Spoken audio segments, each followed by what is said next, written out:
नमस्कार, स्वागत है आपका कमोडिटी नाउ में, जहां हम आपको कमोडिटी मार्केट की तमाम बड़ी खबरें बताते हैं, साथ ही आपके लिए बेहतरीन ट्रेडिंग कॉल्स भी लेकर आते हैं। और आज आपको ट्रेडिंग कॉल्स देने के लिए हमारे साथ दो मेहमान हैं। रेलिगेयर ब्रोकिंग की सुगंधा सचदेव हैं और भाविक पटेल हैं ट्रेडबुल सिक्योरिटीज से। आप दोनों ही मेहमानों का ईटी नाउ स्वदेश पर स्वागत है। लेकिन सबसे पहले देख लेते हैं आज की टॉप 10 खबरें।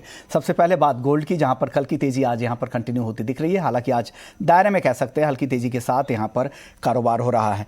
चांदी महंगाई की चिंता से यहाँ पर सपोर्ट मिला, साथ ही ट्रेजरी यील्ड और डॉलर में जो नरमी आई है उससे भी यहाँ पे सपोर्ट मिल रहा है।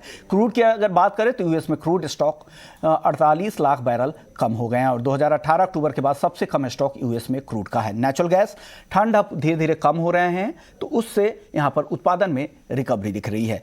कॉपर की बात करें तो 4 महीने की ऊंचाई पर एमसीएक्स प्रभाव है। चीन से मांग बढ़ने और पेरू से सप्लाई कम होने की खबर से यहाँ पर सपोर्ट मिल रहा है। जिंक की बात करें तो कम सप्लाई की चिंता से यहाँ लगातार तेजी है। निकेल एलएमई निकेल इन्वेंट्री में गिरावट जारी है। वहीं एल्युमिनियम एमसीएक्स पर आज रिकॉर्ड ऊंचाई पर पहुंच गया और एलएमई पे करीब 13.5 साल की ऊंचाई पर है। अब एग्री मार्केट की बात कर लेते हैं, जहां मेंथा ऑयल निचले स्तरों से अब धीरे धीरे हल्की खरीदारी लौट रही। कॉटन जहां पर यील्ड की चिंता है, लेकिन आज ऊपरी स्तरों पर यहां पर मुनाफा वसूली भी दिख रही है। 0.25% की गिरावट एमसीएक्स कॉटन में।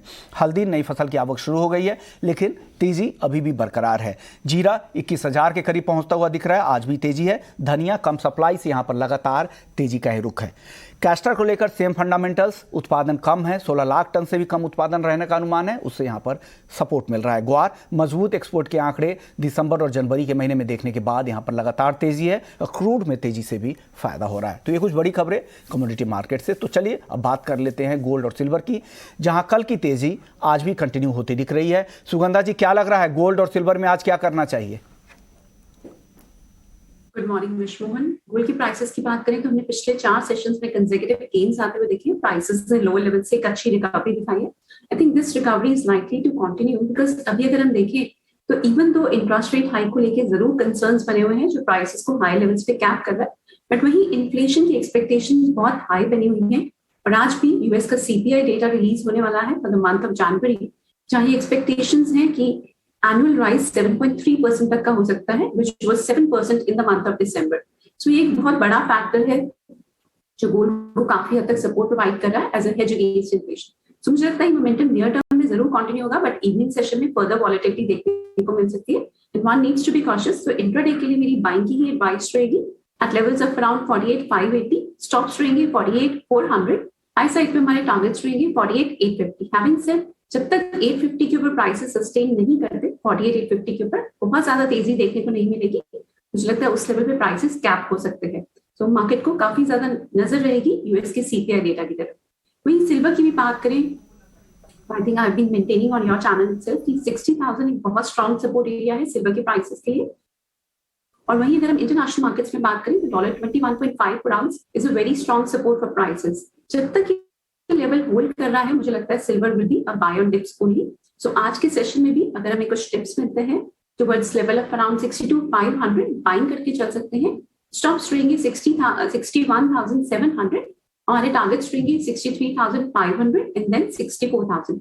मुझे लगता है सिल्वर को काफी ज्यादा बेनिफिट मिलेगा जो हम बेस मेटल्स में एक स्ट्रॉन्ग रैली आते हुए देखें, एक रिन्यूड रिस्क एपेटाइट इमर्ज हुआ है सारे बेस मेटल्स में। सो इसका फायदा सिल्वर में भी कुछ हद तक देखने को मिलेगा। So silver will also be a buy on dips.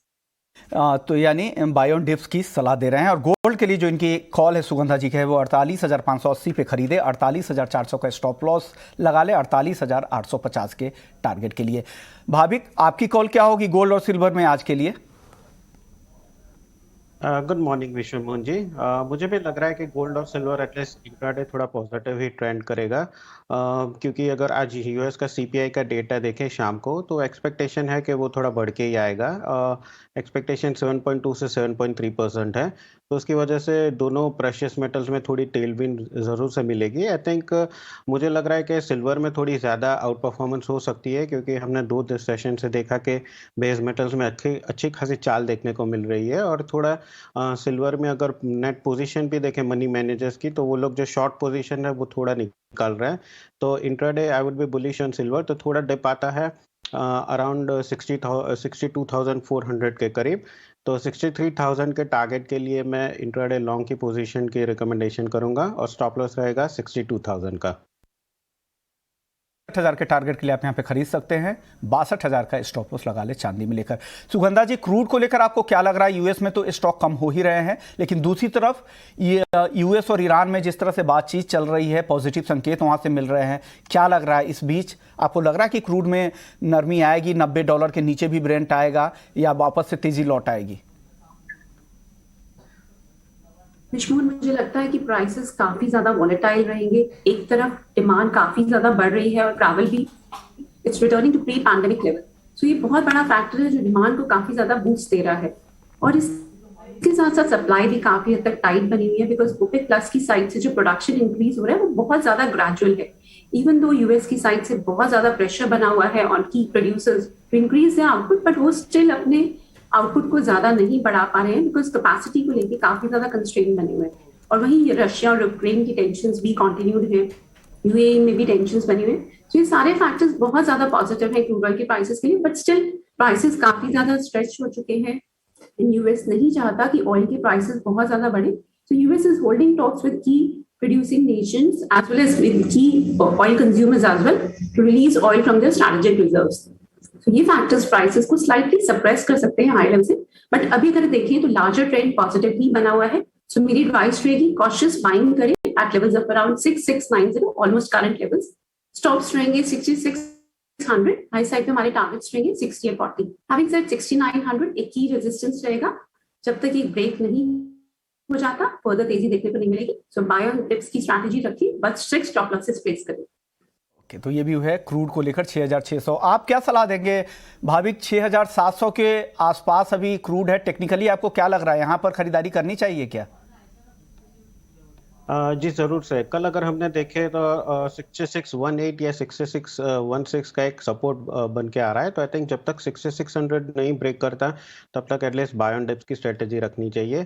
Fundamentally भी अगर देखें तो यूएस की जो इन्वेंट्री क्रूड की हाई है वो अक्टूबर 2018 से सबसे कम आई है, तो काफ़ी सारे टेलविंड क्रूड ऑयल के प्राइसेस के लिए। हालांकि अपसाइड मुझे लग रहा है कि थोड़ा सैचुरेटेड हो गया है मार्केट, तो 96-98 के करीब थोड़ा रेजिस्टेंस जरूर से फेस करेंगे, बट इंट्राडे 6650 के करीब I would recommend long position, 6600 का स्ट्रिक्ट स्टॉप लॉस, और टारगेट रख सकते हैं 6750 का अपसाइड के। 50 रुपये यहाँ से ऊपर के टारगेट भाविक दे रहे हैं। चलिए अब बेस मेटल्स की बात कर लेते हैं, जहाँ पर जबरदस्त रफ्तार है। एल्युमिनियम करीब 13.5 साल की ऊंचाई पर है एलएमई पे, और एमसीएक्स पर अक्टूबर में जो हमने 259 रुपये का हाई देखा था उसको आज क्रॉस कर गया है एल्युमिनियम। तो कॉपर भी अच्छी तेजी दिखा रहा है, एल्युमिनियम भी।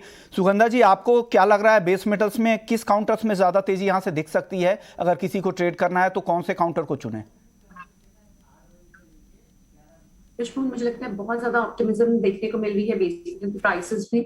अभी देखें तो कॉपर के प्राइसेस ने बहुत टाइम के बाद 775 का जो क्रूशियल रेजिस्टेंस था उसको ब्रेक किया है, तो मुझे लगता है कॉपर में मोमेंटम कंटिन्यूड रहेगा। इन्वेंटरीज भी काफी हद तक डिक्लाइन कर रही है, तो ये फैक्टर काफी ज्यादा पॉजिटिव रहेगा। डॉलर इंडेक्स भी स्लाइटली साइडवेज है, so this is going also going to support copper prices. और फेड के कुछ ऑफिशियल इंडिकेशंस भी दिए हैं, मार्च में जरूर रेट हाइक हो सकता है, बट आगे जो पेस होने वाली है that might not be N accelerated path towards rate hike. So this factor is also providing a very strong tailwind to base metal prices. So copper में 774 के आसपास बाइंग करें, 769 का स्टॉप रहेगा, और टारगेट्स रहेंगे 782 first and then 787 as well in coming days.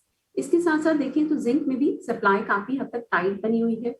Europe और China में काफी ज्यादा स्मेल्टर्स ने प्रोडक्शन को कट किया है because of the rising energy cost. तो जिंक में भी मुझे लगता है मोमेंटम कंटिन्यू रहेगा। ओवरऑल अगर देखें तो प्राइसेस ने 295 से 296 के लेवल पर एक स्ट्रॉन्ग बेस बनाया, और वहीं से हमने एक स्ट्रॉन्ग रन अप आते हुए देखा। सो आज भी इंट्राडे सेशन में towards any dips of close to 304 to 4.5 buying करके चल सकते हैं। स्टॉप्स रहेंगे 302.50, टारगेट्स रहेंगे 306.5 से 307, एंड स्लाइटली रिवाइज भी करना चाहूंगी मैं लेवल्स को। इनफैक्ट 310 तक के लेवल्स भी आने वाले दिनों में देखने को मिल सकते हैं।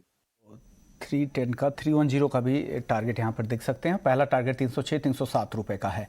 चलिए अब भाविक से जान लेते हैं। भाविक, आपकी पसंद क्या है? आप क्या सलाह देंगे? टॉप अगर कोई 2 ट्रेड अगर चुनना हो पूरे बेस मेटल्स में तो आप क्या सलाह देंगे आज?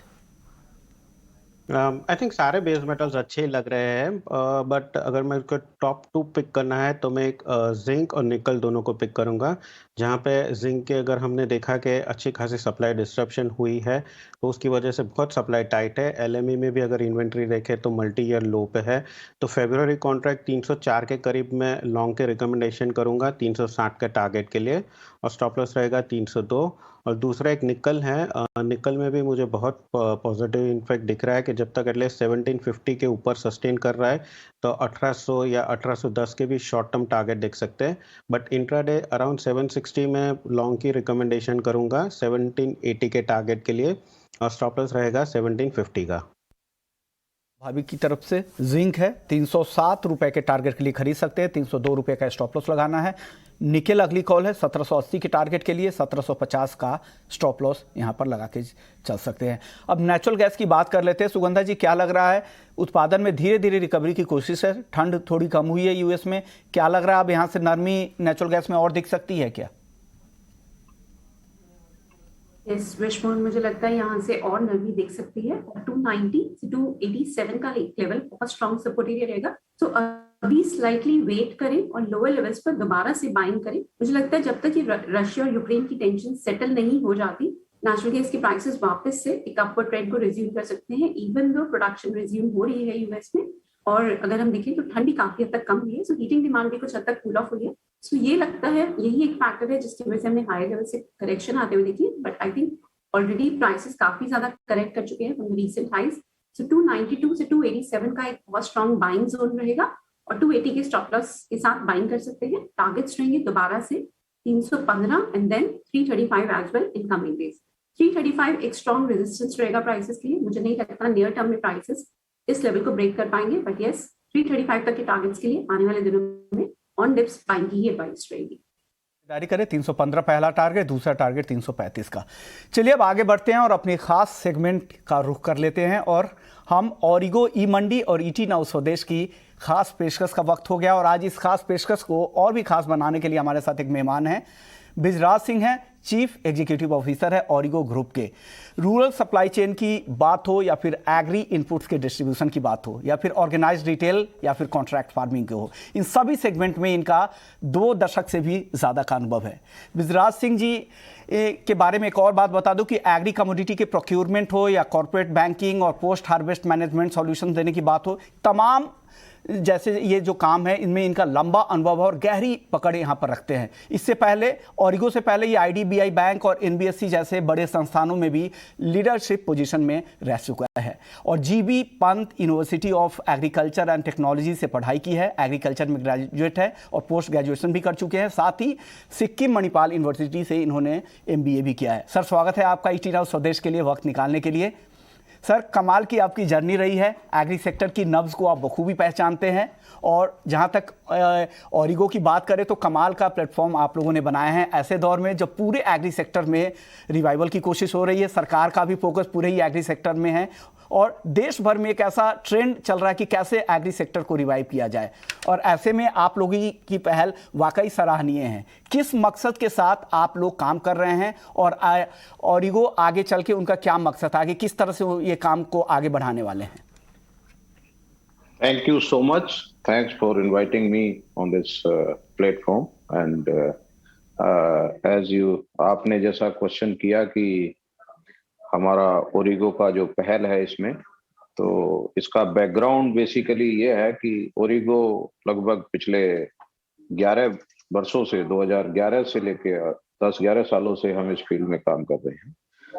पोस्ट हार्वेस्ट मैनेजमेंट में जब किसान अपना हार्वेस्ट लेके मंडी में आता है तब से लेके और उसको जब तक कंज्यूमर तक ले जाने का काम है, उस पूरी सप्लाई चेन में हम उसकी एफिशिएंसी बढ़ाने के लिए प्रयास कर रहे हैं। और उस एफिशिएंसी को बढ़ाने के लिए प्रोक्योरमेंट या स्टोरेज, फाइनेंसिंग और इसके अलावा मार्केटिंग, तो ये चारों जो सेगमेंट हैं, चारों में हमने कोशिश की है कि हम कुछ ना कुछ इंटरवेंशन करें। और जो 13 से 14% का इसमें गैप आता है प्रोड्यूसर से और अल्टीमेट सप्लायर तक जाने में, उसको हम जो इंटरमीडियरीज हैं उनको कैसे कम कर सकते हैं और स्टोरेज में जो लॉसेज होते हैं उनको कैसे मिनिमाइज कर सकते हैं। उन सब को करने के बाद जो बेनिफिट आता है से 14% से अगर वो 10% 9% तक अगर हम लेकर आते हैं तो उसका बेनिफिट कुछ फार्मर के पास चला जाए, कुछ बायर के पास चला जाए। ये पूरी पहल हम पिछले 10-11 सालों से करते आ रहे हैं और इसको काफी हमने अचीव भी किया है। हम आज लगभग 40 लाख टन अनाज हमारे 500 से ज्यादा गोदामों में स्टोर कर रहे हैं। बहुत सारे किसान, बहुत सारे ट्रेडर्स और प्रोसेसर्स हैं जो हमारे इन सुविधाओं का लाभ लेते हैं, जिनको हम प्रोक्योरमेंट के लिए सपोर्ट करते हैं या स्टोरेज के लिए सपोर्ट करते हैं या फिर फाइनेंस भी करते हैं। तो इंटीग्रेटेड प्लेटफॉर्म है, जो भी सर्विसेज उनको चाहिए वो हम देते हैं और बाद में सेल में भी हम उनकी हेल्प करते हैं। अभी जो आपने क्वेश्चन किया कि अभी जो हमने इसको ई मंडी को रिसेंटली इंट्रोड्यूस किया है, ओरिगो ई मंडी को, उसका बेसिक एक रीजन, हालांकि ये बहुत पहले से हमारे एजेंडे में था एंड हम स्टेप बाय स्टेप आगे बढ़ रहे थे, बट अभी ये इसका मेन रीजन है कि जो कोविड-19 की सिचुएशन में जहाँ फिजिकल और मैनुअल ऑपरेशंस को मिनिमाइज करके कैसे आईटी के रोल को automated, auto recording and automation of all the process हम कैसे कर सकते हैं for sellers, buyers and minimum human intervention से हमने इस ओरिगो ई मंडी प्लेटफॉर्म को लॉन्च किया है और जिसकी वजह से एक ट्रांसपेरेंट, ट्रस्टवर्दी प्लेटफॉर्म बायर से लेके सेलर्स को मिला है। It has helped us a lot और हम चाहते हैं फ्यूचर में जो ये पूरी एग्री वैल्यू चेन है, एग्री सप्लाई चेन है, इसको हम चाहते हैं कि इसकी एफिशिएंसी कम से कम जो हमारे गैप है, लॉसेज कह सकते हैं उसको, कि 13-14% है, इसको we should be trying and bringing it to around 7-8%. So there is a huge gap and supply chain is huge. So that's the target we are working with. हाँ जी। ये किसानों की अगर बात करें तो एक आर्टिकल पढ़ रहा था, आपके मैनेजमेंट साइड से ये आर्टिकल थे, उनके इंटरव्यूज में पढ़ रहा था। तो देखिए, आप लोग किसानों की आमदनी बढ़ाने की लगातार कोशिश कर रहे हैं, ये कैसे कर रहे हैं और क्या स्मॉल फार्मर्स से भी आप लोग बाइंग प्लेटफॉर्म के जरिए आके वो अपना फसल, अपने उत्पाद को बेच सकते हैं? कोई मिनिमम क्राइटेरिया भी बाई और सेल का रखा हुआ है आप लोगों ने? हाँ, आपने 2 क्वेश्चन किए, कैसे किसानों की आय बढ़ाने का प्रयास कर रहे हैं। उसका उत्तर है कि किसान, जैसे हमने कहा कि जो अभी जो अल्टीमेटली बायर है, जो लास्ट में माल बिकता है जिस रेट पे, उसमें वो 13-14% की जो इनएफिशिएंसी है, मिडिल मैन, इंटरमीडिएट, सबके खर्चे जुड़ के जाता है। तो सप्लायर को जो 100 रुपए की चीज 114 रुपए में मिल रही है, अगर वो 14 रुपए को हम कम करके से 7-8 रुपए पे ले आते हैं तो उसमें से कुछ पोर्शन किसान को जाएगा। तो जो 100 रुपीज में किसान सप्लाई कर रहा है, वो किसान को उसका बेनिफिट अगर हम 2-3 रुपया भी दे देते हैं तो किसान को वो 100-103 रुपीज में वो प्राइस उसको मिल जाएगा। जबकि बायर को वो जो 114 रुपए में दे रहा है, वो हो सकता है 112-113 में उसको मिले। तो दोनों को, बायर को, सेलर को, दोनों को, प्रोड्यूसर्स को, दोनों को फायदा होने वाला है। तो बेसिकली टारगेट है कि किसान का कैसे बेटर प्राइस रियलाइज करे अपने प्रोड्यूस का। दूसरा जो आपका क्वेश्चन है कि हम sorry, can you repeat the second question? Second question मेरा यही था कि आप लोगों ने बाई सेल के लिए कोई लिमिट किसानों के लिए लगा रखी है क्या? नहीं, या सॉरी, तो कोई लिमिट नहीं है। हाँ, चैलेंजेज हैं इसमें कि छोटे किसान अगर चाहें तो उनका ट्रांसपोर्टेबल लोड नहीं बनता है, तो उसको एड्रेस करने के लिए हमने एक सुविधा किसानों के लिए दी है, छोटे किसानों के लिए। वो है, हम एफपीओ के साथ हमने टाई अप किया हुआ हर जगह और एफपीओज के साथ टाई अप करके एफपीओ को, अगर कोई छोटे किसान है तो वो नियर बाई एफपीओ में जा सकते हैं, वहां एफपीओ के पास छोटा लोड सप्लाई करें और एफपीओ के थ्रू वो हमारे मंडी प्लेटफॉर्म पर सेल कर सकते हैं। बड़े किसान है तो डायरेक्ट कर सकते हैं। सिंह साहब, एक वक्त है एक छोटे से ब्रेक का, जल्द लौटते हैं और आपसे एक इंपॉर्टेंट सवाल करना है। आप कहीं मत जाइए, बने रहिए चुनाव स्वदेश पर।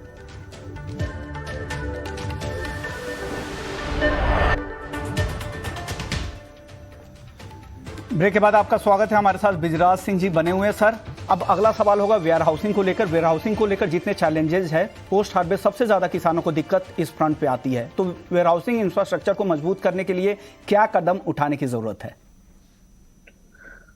वेयर हाउसिंग एक बैकबोन है जो किसान से प्रोड्यूस को हम लास्ट में प्रोसेसर और कंज्यूमर तक ले जाने के लिए, और जो भी एक्टिविटी होती है मैक्सिमम हार्वेस्ट के बाद में, मंडी प्रोक्योरमेंट के बाद में, वो वेयर हाउस लेवल पे होती हैं, स्टोरेज होता है, फाइनेंसिंग होती है।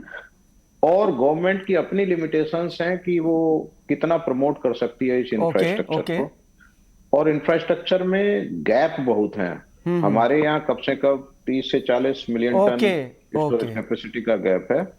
ओरिगो ने जो विशेष काम किया है वो ये किया है। ओके, बिल्कुल बिल्कुल, यानी एक जो गैप है उसे फुलफिल करने की जरूरत है। शुक्रिया बिजराज सिंह जी, आपने वक्त निकाला ईटी नाउ स्वदेश के लिए। वक्त कम था, आगे आपसे बात होगी। तो कमोडिटी नाउ में फिलहाल इतना ही, लेकिन आप बने रहिए ईटी नाउ स्वदेश पर। ब्रेक के बाद एफएम जंक्शन। नमस्कार।